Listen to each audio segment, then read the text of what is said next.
Hello tout le monde, j'espère que vous allez bien. Je vous retrouve aujourd'hui dans une nouvelle vidéo que à mon avis je vais pas avoir le temps de tourner en une seule fois comme ça parce qu'aujourd'hui on est mardi matin.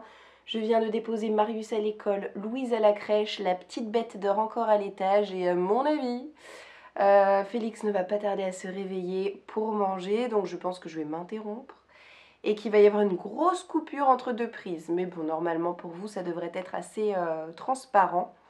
Je suis désolée, je parle encore d'une drôle de façon, mais je vous avais laissé dans ma précédente vidéo qui était la présentation de ma pile à lire de ce premier trimestre 2023 avec un gros rhume et entre temps je suis devenue complètement aphone et j'ai perdu ma voix pendant 2-3 jours. Là elle est revenue mais elle est clairement nasale. Aujourd'hui on va clôturer 2022 avec mon avis sur toutes mes lectures du mois de décembre. Comme d'habitude, je vais d'abord vous parler des livres que j'ai le moins aimés pour terminer avec ceux que j'ai le plus appréciés. On commence d'ailleurs par le livre qui m'a le moins plu au mois de décembre, c'est Comment ne pas faire pitié quand on est célibataire à Noël. C'est sorti aux éditions Hauteville, donc anciennement Milady. Moi je sais que j'ai voulu avoir ce livre avec cette couverture là, il y a eu plusieurs éditions.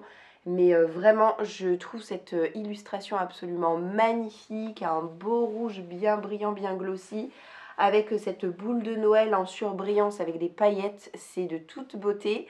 Malheureusement, la couverture ne fait pas tout, parce que je n'ai pas été convaincue par cette histoire. Il faut dire que je suis très difficile en romance de Noël, c'est rare quand ça me plaît, donc ne vous fiez pas exclusivement à mon avis, mais ça vous donne déjà un petit indicateur. On suit Émilie qui a 38 ans, qui est prof, qui vit à Londres et dont la famille habite en Écosse.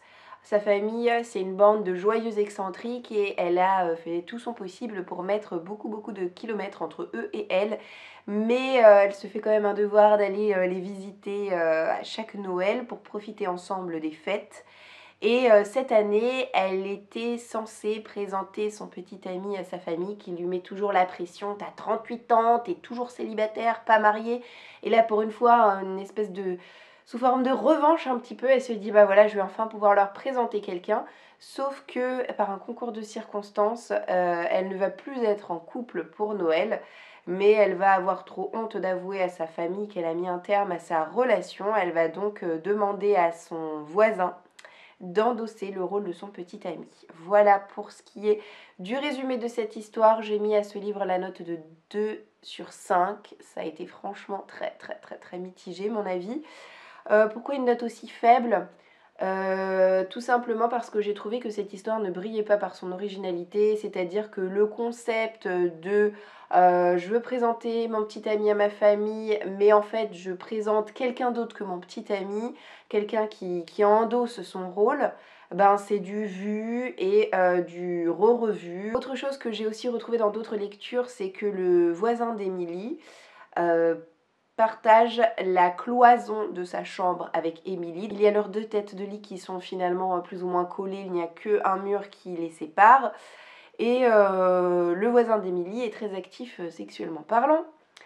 Et régulièrement, elle entend que ça tape dans le mur. Et ça m'a tout de suite fait penser au livre Wallbanger d'Alice Clayton que j'ai, entre parenthèses, adoré. Et du coup, ça m'a fait dire, mais tiens, je relirais bien cette histoire parce qu'elle était franchement chouette. Donc voilà, plein de similitudes avec d'autres romans qui m'ont fait un petit peu lever les yeux au ciel.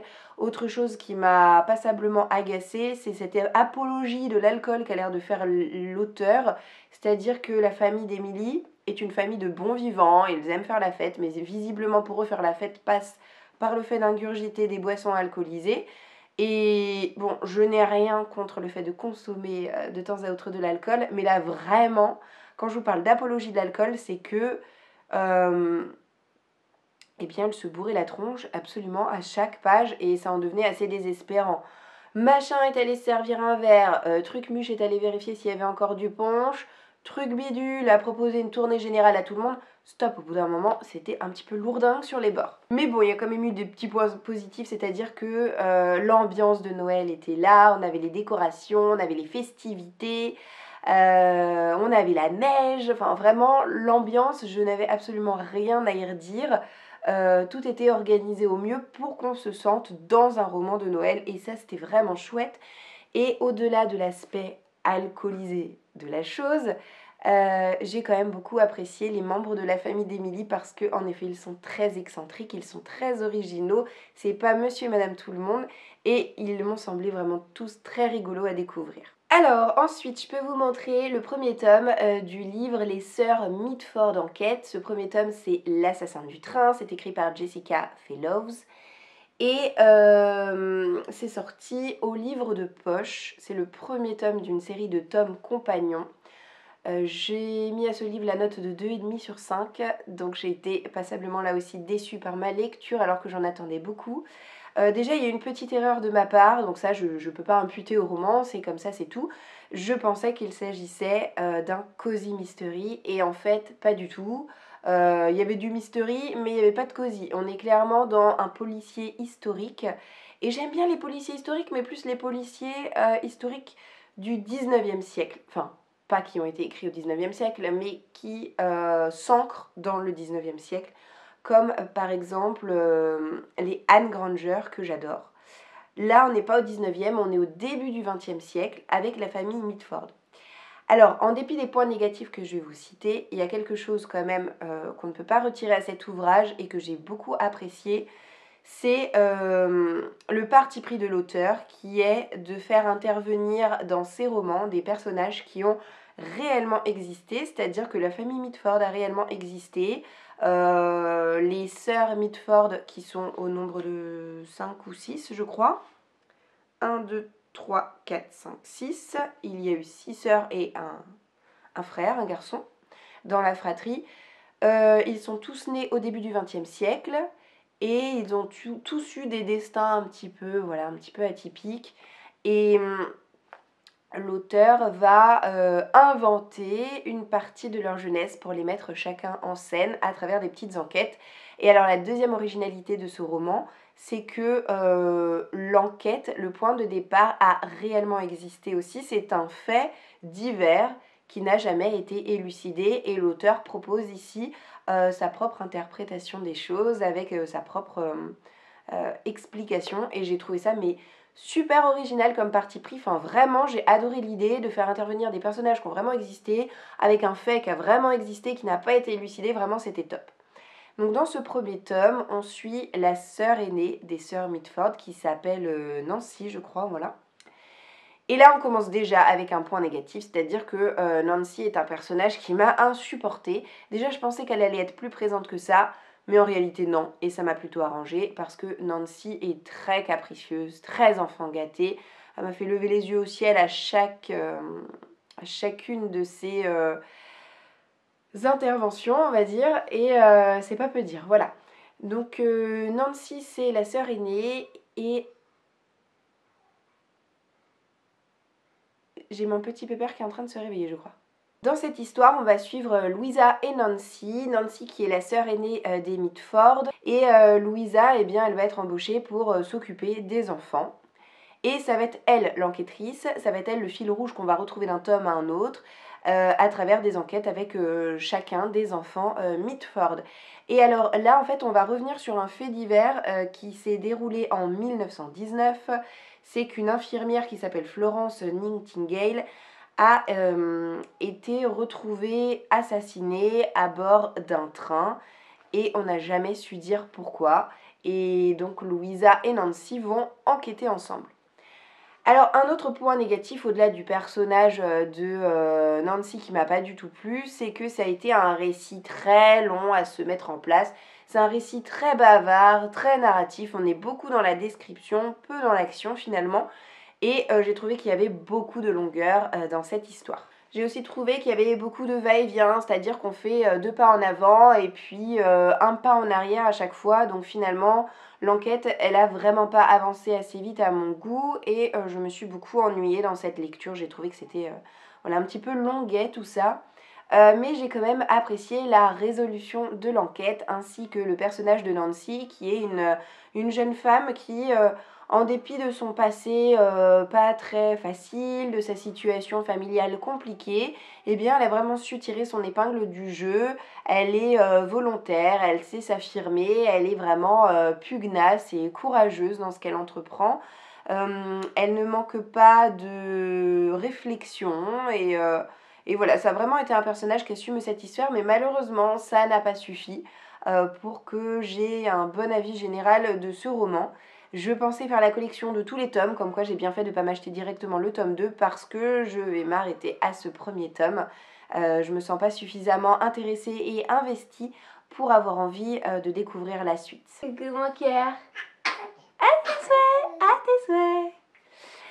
Alors, je vous retrouve pour vous, il s'est passé 2 secondes, pour moi c'est bien plus tard, j'ai eu le temps de me faire tirer les cheveux au moins 15 fois, de me faire vomir sur l'épaule. Bref, on adore Bibouche. À mon cœur. Ouh, le public est difficile aujourd'hui. Je sais pas si... Oh, ça va être compliqué pour tourner à cette fin de vidéo. Ouh là là là là. Alors, une autre lecture qui m'a également valu un 2,5 sur 5. Je vous rassure, les autres lectures après celle-ci se sont révélées bien plus satisfaisantes. Donc là, je vous parle de La Loi du cœur de Amy Harmon. J'avais ce livre en ma possession depuis au moins 5 ou 6 ans. Il attendait patiemment son tour. C'est clairement une relique de ma pile à lire. Je reviens. Je suis un bébé grognon. Je suis un bébé grognon. Je suis un bébé grognon. Mais un bébé tout mignon. La loi du cœur, c'est peut-être pas... lâche les cheveux de la dame. Bon. Mais ça fait vraiment très mal. Hé, coquinou. Donc je vous disais, La Loi du cœur, c'est pas forcément le Amy Harmon le plus connu. Je pense que son plus connu, c'est et ça restera Nos faces cachées. Mais actuellement, elle est en train d'écrire des romans plus adultes, plus historiques aussi, qui m'intéressent énormément. Ah, le deuxième vomi du matin. Je reviens. Bon, est-ce qu'on va y arriver? Je ne sais pas, on y croit, on y croit, on y croit, on y croit, on y croit. Bon, alors... Je vous disais, je n'ai pas été vraiment convaincue par ma lecture puisque je lui ai mis un 2,5 sur 5. Dans cette histoire, on va découvrir Moïse qui est ce qu'on appelle un bébé crack. Il a été découvert emmailloté dans un lange, dans un lavomatique alors qu'il n'avait que quelques minutes de vie au compteur. Sa maman, elle est morte d'une overdose, donc c'était une droguée notoire. Et Moïse a subi les influences de la drogue alors qu'il était dans le ventre de sa maman. Ça lui a donné des espèces de facultés qui lui permettent aujourd'hui de voir des fantômes. Et au-delà de ça, c'est un artiste peintre. Il peint en fait les visions que lui provoquent les fantômes qu'il croise. Voilà. Et c'est vrai qu'avant de démarrer cette histoire, je ne savais pas du tout qu'il y avait un élément comme ça, un petit peu surnaturel. Et alors, pour moi, c'est un point un peu négatif parce que je n'ai pas du tout accroché à cet aspect surnaturel de l'histoire. Ce qui est assez paradoxal parce que c'est de notoriété publique que j'adore les romans fantastiques. Enfin, le surnaturel en soi, j'aime beaucoup. Mais alors, c'est vrai que dans cette histoire, je pense que je m'y attendais tellement pas que j'ai trouvé que c'était vraiment très très étrange et ça m'a pas vraiment convaincue cet aspect-là. Et cet aspect est omniprésent dans toute l'histoire. Si vous accrochez pas à ça, vous accrochez pas à l'histoire. Autre point négatif pour moi, c'est l'aspect enquête. Là aussi, je m'attendais pas... En fait, je crois que je m'attendais simplement à une histoire d'amour et ce roman est bien plus qu'une histoire d'amour. Donc il y a une petite enquête, mais qui m'a pas convaincue parce que j'ai trouvé qu'elle était trop facile, que le suspect était tellement évident que ça valait même pas la peine qu'il y ait une enquête en fait dans cette histoire. Mais il y a quand même eu des points positifs. Parmi ceux-ci, je peux citer l'aspect ranch, rodéo. Là aussi, je m'attendais absolument pas, mais ça a matché avec moi parce que j'ai trouvé ça follement original et j'ai été pleinement embarquée. Enfin, vraiment, j'étais au Far West en lisant cette histoire. La romance en soi, je l'ai trouvée assez difficile à suivre, mais J'ai été hyper émue par le drame qu'a vécu le couple. Je me suis sentie énormément peinée pour eux. Enfin, toute cette partie-là de l'histoire, j'étais pleinement investie par ce que je lisais. Et les dernières pages aussi ont vraiment convaincu mon petit cœur de chamallow. En même temps, dès qu'un roman se termine plus ou moins comme ça, moi je suis très friande de ce genre de fin, j'adore. C'est ce qui a valu à ce livre la note de 2,5 sur 5. Je vais passer très rapidement sur le prochain livre parce que vous avez l'habitude de voir passer cette série dans mes points lecture. Il s'agit du tome 11 de La Communauté du Sud, écrit par Charlène Harris. C'est de l'urban fantasy. Vous savez que je relis, puisque j'ai déjà relu plein de fois cette série que j'adore. Donc je relis un tome de cette saga au rythme de 1 tous les 3 mois. Et là j'approche dangereusement mais sûrement de la fin. Et j'ai été pleinement convaincue par ce tome 11. Il est vraiment excellent. Je vais pas vous rappeler l'histoire parce que voilà, je vous la rappelle suffisamment souvent. Mais j'ai trouvé que après le tome 10 qui m'avait moins plu, ce tome 11, il est vraiment meilleur parce que beaucoup plus dynamique. On a aussi plein de révélations concernant la famille de Suki. On revient sur la genèse qui explique pourquoi est-ce qu'elle a ces dons de télépathie. Enfin, par bien des aspects, j'ai trouvé que c'était un tome hyper intéressant qui nous apprend plein de choses, mais tout en étant vraiment ancré dans l'action. Et il oriente déjà beaucoup de choses pour les 2 derniers tomes qui viendront clôturer la saga. J'ai par la suite fait une belle découverte, belle mais vraiment difficile, à travers le livre Les Impatientes. Donc c'est écrit par Jayli Amadou Amal, je l'ai dans sa version poche. C'est un livre qui est sorti en 2020 et qui a d'ailleurs remporté le prix Goncourt des lycéens de 2020. Et ce livre m'a profondément bouleversée parce que, encore une fois, c'est une lecture qui est vraiment difficile. Pas par la compréhension, pas non plus par l'écriture, mais par le message et la dénonciation qu'on peut y trouver. En fait, dans ce livre, on va découvrir 3 portraits de femmes qui font plus ou moins partie de la même famille. Vous comprendrez en lisant le texte, voilà, famille au sens large. Et qui vont devoir subir des mariages arrangés, comme c'est la pratique dans ces pays-là. Donc quand je dis dans ces pays-là, ce récit se déroule en particulier au Cameroun, au nord du Cameroun, dans des familles musulmanes où la polygamie est de mise. Et on va suivre le destin quotidien de chacune de ces femmes. Alors c'est pas de leur naissance à la fin de leur vie, c'est plutôt un récit tranche de vie. Et ce qui m'a marqué profondément dans ce récit, c'est le mot mounial, qui signifie dans leur langue patience. Ce mot, il retentit comme un cri qu'une femme échange à une autre femme, et ça apparaît vraiment comme un leitmotiv. Mounial, mounial, mounial, c'est un mot qui est répété sans cesse. Et alors patience, patience vis-à-vis de quoi? Et bien patience vis-à-vis de cette vie qu'elles n'ont pas choisie, et cette vie où les hommes finalement décident de tout à leur place. Voilà. Donc c'est pas un livre qu'on lit pour se divertir, c'est pas un livre qu'on lit pour passer un bon moment. J'ai aimé cet aspect-là de l'histoire, c'est-à-dire que c'est tiré de faits réels et l'auteur écrit pas pour amuser, mais vraiment pour éduquer, pour apprendre aux gens ce qui se passe dans certains de ces pays, et pour dénoncer cet état de fait où la femme n'est qu'un objet, la femme est reléguée au rang de pas grand-chose, et elle doit obéissance et serviabilité infinie à l'égard de son mari. Voilà. Donc évidemment ça m'a heurtée en tant que femme, mais c'est bien aussi, c'est important je trouve de lire ce genre de livre.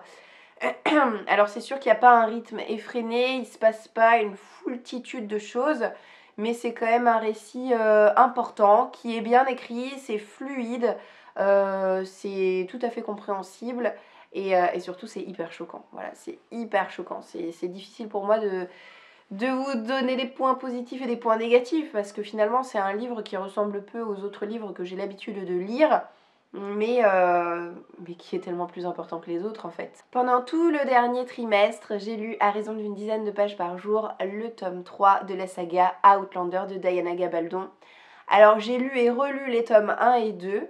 ces dernières années, mais je n'avais pas été plus loin dans l'aventure et je suis donc ravie d'avoir découvert les aventures de Claire et Jamie, qui m'ont là aussi pas mal éprouvée, hein, c'est-à-dire qu'il leur arrive encore des choses, les pauvres. Mais c'est ce que j'aime dans ces romans, c'est que ce sont de formidables romans d'aventure. En fait, c'est très long, c'est très dense, mais on peut pas dire qu'on s'ennuie parce qu'il se passe plein de choses. Et alors, j'ai aimé énormément ce tome 3. J'ai d'ailleurs cru pendant longtemps que ça allait être un coup de cœur, mais je vais vous expliquer dans un instant pourquoi ça n'en a pas été un. Ce que j'ai aimé, c'est le voyage. Et d'ailleurs, ce tome 3 porte très bien son nom, le voyage. C'est-à-dire qu'on assiste à une formidable aventure en mer et sur terre, qui m'a énormément plu, qui m'a énormément intéressée. J'ai aimé retrouver nos protagonistes vieillis, je trouvais que ça leur apportait un cachet vraiment très intéressant. Et puis on assiste surtout aux énormes retrouvailles entre Claire et Jamie, et ça a été un feu d'artifice, ça a été une véritable explosion de sentiments. J'ai aimé cet aspect-là de l'histoire. La plume est toujours absolument délicieuse. Alors bon, faut un petit peu s'accrocher, c'est-à-dire qu'il faut pas lire ça comme moi en faisant plein d'autres choses en même temps. Faut vraiment lui consacrer du temps, et je pense que c'est aussi la raison qui me pousse à lire ce livre à raison d'une dizaine de pages par jour. C'est parce que avec les enfants, je peux pas me permettre de savourer pleinement ces multiples pages. Tout en ayant voilà, une oreille qui traîne par-ci par-là, c'est vrai qu'il faut lui consacrer du temps. Mais c'est une formidable histoire, c'est une formidable aventure. Le seul bémol que j'ai à y mettre et qui m'a fait me dire non, c'est pas un coup de cœur, c'est un 4 sur 5, c'est le dernier tiers de l'histoire. Le dernier tiers de l'histoire, je sais pas ce qui s'est passé, j'ai été tellement conquise par l'ensemble que le dernier tiers m'a franchement déçue. J'ai trouvé que je sais pas, j'aimais pas forcément la direction que prenait l'histoire, j'ai pas aimé certains des choix de l'auteur, j'avais imaginé certaines choses qui se sont pas réalisées, pour ma plus grande déception. Et c'est vrai que voilà, le dernier tiers ne m'a pas du tout convaincue. Maintenant, à la fin de l'histoire, Claire et Jamie arrivent en Amérique. Et ça promet encore de nouvelles aventures par la suite. Donc à voir si le tome 4 sera un coup de cœur ou pas, je ne sais pas. Et alors finalement, j'ai ressenti un beau coup de cœur pour ma dernière lecture de l'année. C'est Ceux qui ne peuvent pas mourir. Donc le premier tome de la trilogie qui s'appelle La Bête de Portevent. Et c'est écrit par Karine Martin. C'est sorti aux éditions Gallimard Jeunesse. Ce livre, c'est mon mari qui l'avait choisi dans ma wishlist et qui me l'avait offert il y a quelques mois de ça. Je suis très heureuse d'y avoir mis le nez parce que franchement, je pressentais que j'allais aimer, mais je ne savais pas encore à l'époque que j'allais adorer ce récit. On est dans un livre fantastique qui se passe essentiellement en Bretagne. Ça commence à Paris et ensuite ça migre très vite en Bretagne à Saint-Malo. Et on va suivre un homme qui est un immortel. Il s'appelle Gabriel Voltz. Et ça fait déjà un millénaire qu'il existe. Il y a un aspect très mystérieux qui entoure ce personnage et qui m'a, en ce qui me concerne, fascinée. Et il n'est pas le seul à être immortel, il y en a d'autres comme lui, et puis il y a surtout plein d'autres créatures surnaturelles, et il y a une espèce d'ordre qui régit tout ça et qui pousse des gens à tuer les créatures surnaturelles pour que les humains n'aient pas vent qu'il y a des créatures de type vampire, loup-garou, ghoul, etc.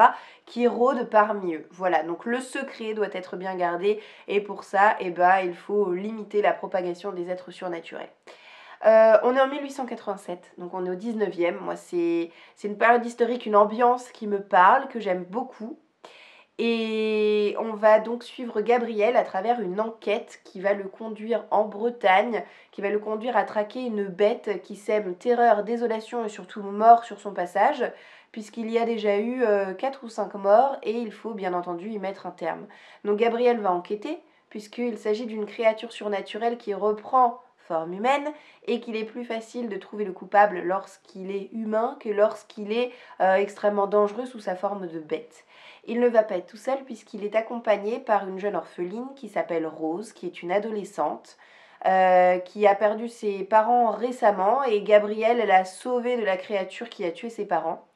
Il l'a recueillie, l'a placée sous sa protection. il sait pas trop quoi faire d'elle parce qu'elle est assez imprévisible, elle est assez agaçante, mais en même temps elle est très très attachante. Et Gabriel n'arrive pas à se l'expliquer, mais il se sent bien, il se sent mieux quand Rose est à ses côtés. Donc bon gré mal gré, il va l'emmener avec lui tout en sachant pas trop ce qu'il va en faire. Il va la grimer en garçon, et puis bon voilà, je vous en dis pas plus concernant l'intrigue. Mais alors les personnages, ça a clairement été un gros point positif pour moi, c'est-à-dire que j'ai énormément apprécié les personnages en tant que tels, Rose et Gabriel, mais ensemble j'ai trouvé qu'ils formaient un duo qui fonctionne à merveille, ils sont hyper attendrissants et j'ai déjà hâte de voir leur relation évoluer dans les tomes 2 et 3. Alors le tome 3 n'est pas encore sorti, mais le tome 2 est sorti l'année dernière et je ne serai pas longue avant de me le procurer parce que franchement j'ai tellement tout aimé dans cette histoire. J'ai aimé l'écriture qui est riche mais qui n'est pas non plus empoulée ni trop compliquée. Enfin vraiment elle est facilement accessible, elle est fluide, elle est dynamique. Il y a de la narration, il y a de la description, il y a pas mal d'action également. Bref, j'y ai vraiment trouvé mon compte. Et l'ambiance, là aussi, est un gros point fort du roman. Parce qu'on a une ambiance un petit peu à la Tim Burton, vous voyez, avec des créatures fantastiques, avec une atmosphère un peu lugubre, un peu glauque, un peu oppressante, brumeuse. C'était très réussi au niveau de l'ambiance, de l'atmosphère. C'est pas un roman qui est là pour filer les pétoches, mais clairement, on est dedans. Il y a un côté très très immersif. Et l'enquête était également très chouette. Elle a permis de faire intervenir deux personnages, un prêtre et une jeune guérisseuse, qui était très intéressant et très chouette à découvrir également. D'ailleurs, je pense que le personnage du prêtre apparaîtra également dans les autres tomes. Bref, je n'ai que des louanges à faire vis-à-vis de ce livre. Je ne m'attendais pas à l'adorer à ce point, mais je peux que chaudement vous le recommander si vous êtes amateur de romans fantastiques, si vous aimez les créatures un petit peu surnaturelles, si vous aimez les relations très fortes entre deux personnages phares.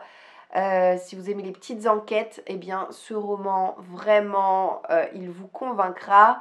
En plus de ça, la fin amorce déjà ce qui va se passer dans les tomes 2 et 3.